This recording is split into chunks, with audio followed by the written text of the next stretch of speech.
Dalawa lang ang nangyayari habang tumatagal ang panahon. Lalo mong namamahal. Kasi nakikita mo ang kanyang asal sa oras ng kagipitan. Sa oras ng hirap.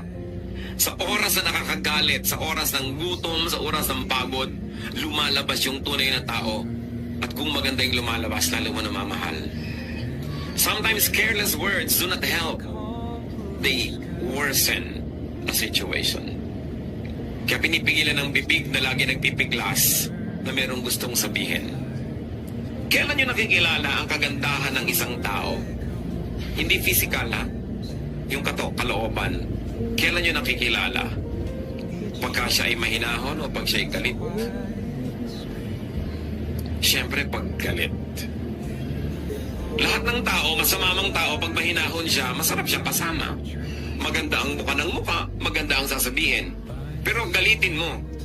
O subukan mo't galit.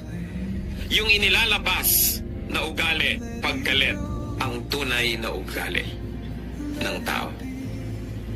Kasi kung hindi ka naman galit, siyempre mapagbigay ka. Pagka binigyan ka, thank you. Pero pag galit ka ba, inabutan ka pa rin ng kape, sabi pa rin ba sa asawa mo, thank you. Diba baka tabigin mo pa yung kape? Kasi galit ka. Pag galit kayo mga kapatid, you are under trial.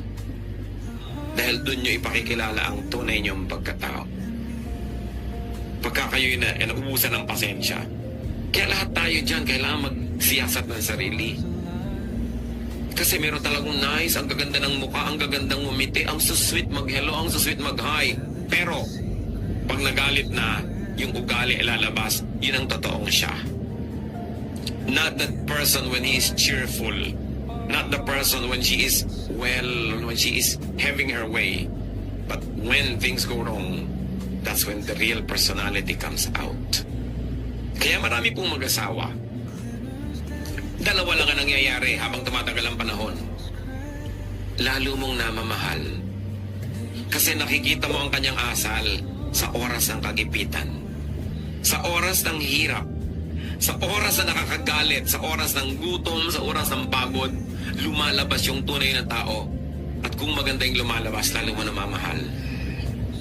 Pero tuwing nagkakaroon ng hirap, gutom, pagod, ang pangit ng lumalabas sa ugali, unti-unting natutungkab yung pag-ibig mo sa kanya.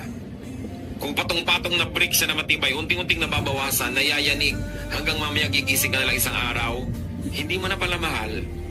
Kaya may mga mag-asawa naghihiwalay, sa naipon na nakitang kapangitan ng ugali. Wala nang maapuhap, wala nang makapang mabutit maganda na pangahawakan para manatili pa. Mas nananaig yung mga nasaktan ka, na inis ka, na offend ka, kesa sa ikaw ay na-cherish, na mahal, na nourish. Kaya may mga nag-iwalay. Akala nyo automatic yan, mag-asawa na kayo, forever kayo na, magkaibigan kayo, kayo na talaga? No.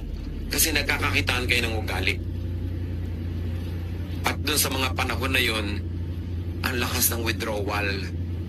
Pag gumagawa ka ng mabuti, may deposit. Pero gumagawa ka ng masama, may withdrawal. Anong natitira? May balance ba? O wala?